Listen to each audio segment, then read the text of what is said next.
একজন বাবা কতটা অসহায় না হলে নিজের মেয়ে বিবাহ দেওয়ার জন্য সাইনবোর্ড নিয়ে রাস্তায় দাঁড়িয়েছে।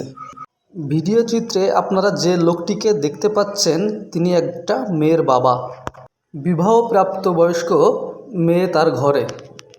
বিয়ে করার জন্য অনেক পাত্রই এসেছেন তার বাড়িতে। মেয়ে পছন্দ হলেও হচ্ছে না তার বিয়ে। পাত্র মেয়েপক্ষের কাছে দাবি করে যৌতুকের টাকা। যে যৌতুকের টাকা এই বাবার না থাকায় তার মেয়েকে তিনি বিয়ে দিতে পারছেন না। কতটা নির্মম পরিহাস এবং কতটা যন্ত্রণাদায়ক।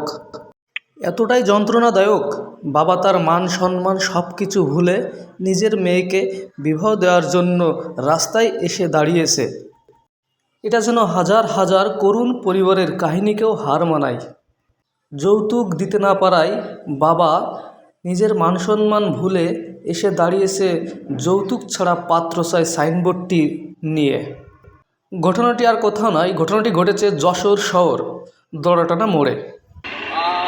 আল্লাহর তরফ থেকে এবং বাবা অনুকূলের তরফ থেকে নিষিদ্ধ আছে যে কেউ যদি তোমাকে টাকা পয়সা দেয় ওই টাকা পয়সা তুমি দিবা।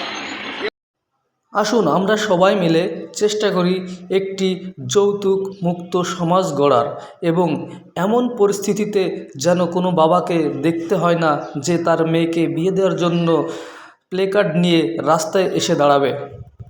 তৈদুর রহমান, যশোর।